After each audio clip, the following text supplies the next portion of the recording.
सिर्फ आधे सेकंड के लिए गामा रेडिएशन का एक शक्तिशाली विस्फोट हुआ, पर इससे बहुत भारी मात्रा में एनर्जी पैदा हुई। हमारा सूर्य 10 अरब सालों में जितनी एनर्जी पैदा करेगा, ये उससे भी कहीं ज्यादा एनर्जी थी। इस थोड़ी सी देर की चमक ने पूरे आकाश को रोशन कर दिया। बाद में ये चमक काफी हल्की और काफी देर तक रहने वाली चमक में बदल गई। खगोल वैज्ञानिकों ने इस अद्भुत घटना की जांच एक्सरे किरणों से, रेडियो और ऑप्टिकल वेव से और इंफ्रारेड तरंगों से की। इससे ये पता चला कि लोगों ने आखिरकार एक नया पैदा हुआ मैग्नेटार देख लिया है। पहली बार ये 2 न्यूट्रॉन सितारों के विलय से बना एक नया तारा था। इन सितारों के आपस में टकराकर इनका विलय होने का ही नतीजा था एक किलोनोवा, जो सितारों के सबसे चमकीले और सबसे बड़े विस्फोटों में से एक था, जिसका प्रकाश हमारे ग्रह पृथ्वी पर 22 मई 2020 को पहुंचा। जरा एक अत्यंत विशाल तारे की कल्पना कीजिए, जिसका द्रव्यमान हमारे सूर्य के द्रव्यमान से कम 5 गुना ज्यादा हो, जिसके जीवन का अंत होने जा रहा हो। इसकी वजह ये हो सकती है कि उसका परमाणु ईंधन खत्म हो रहा है। अगर ऐसा होता है तो सितारे ठंडे होने लगते हैं, उनके अंदर का दबाव कम हो जाता है और उसका गुरुत्वाकर्षण अंदर की ओर सिकुड़ने लगता है, और तब हमारी पृथ्वी के द्रव्यमान से 10 लाख गुना ज्यादा द्रव्यमान भी सिर्फ 15 सेकंड में ढह जाता है।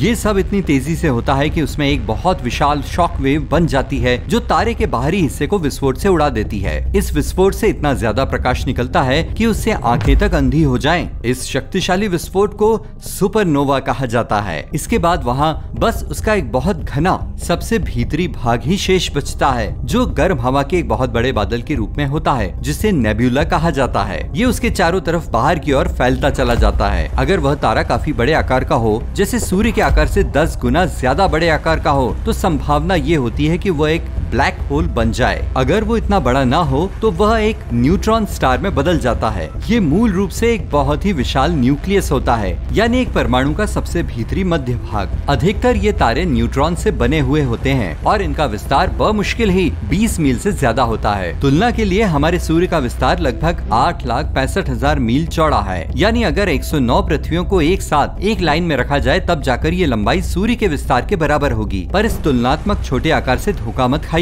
कोई भी न्यूट्रॉन स्टार हमारे सूर्य से कम 1.5 गुना ज्यादा भारी होता है और उसका चुंबकीय क्षेत्र बेहद शक्तिशाली होता है। अगर आप इस तारे के अंदरूनी हिस्से का सिर्फ 1 चम्मच हिस्सा निकाल लें तो उस 1 चम्मच हिस्से का वजन ही 1 अरब टन से भी ज्यादा होगा। ये इतना ज्यादा घना होता है और इसी वजह से न्यूट्रॉन स्टार ऐसी दूरतम चीजों में शुमार है जिनके बारे में लोग बहुत ही कम जानते हैं। इसका अगला पड़ाव खुद ब्लैक होल है। जब 2 न्यूट्रॉन तारों का आपस में मिलकर विलय हो जाता है तो उनके इस विलय से अक्सर एक बहुत भारी नया तारा बन जाता है। चंद मिलीसेकंड में या उससे भी कम समय में ये तारा ढहकर एक ब्लैक होल बन जाता है। लेकिन जिन खगोल वैज्ञानिकों ने रोशनी की उस चमक की जांच की थी जिसे मार्च में रिकॉर्ड किया गया था, उन्हें लगता है कि एक और नतीजा भी हो सकता है। उनको तकरीबन पूरा यकीन है कि उन्होंने कुछ ऐसा देखा जो पहले कभी नहीं देखा गया था। वो था एक मैग्नेटार का जन्म। ये एक अल्ट्रा स्ट्रॉन्ग चुंबकीय क्षेत्र वाले न्यूट्रॉन स्टार का नायाब रूप है। इसका चुंबकीय क्षेत्र हमारी पृथ्वी के चुंबकीय क्षेत्र से 1000 ट्रिलियन गुना अधिक शक्तिशाली है। ये क्षेत्र इतना ज्यादा शक्तिशाली है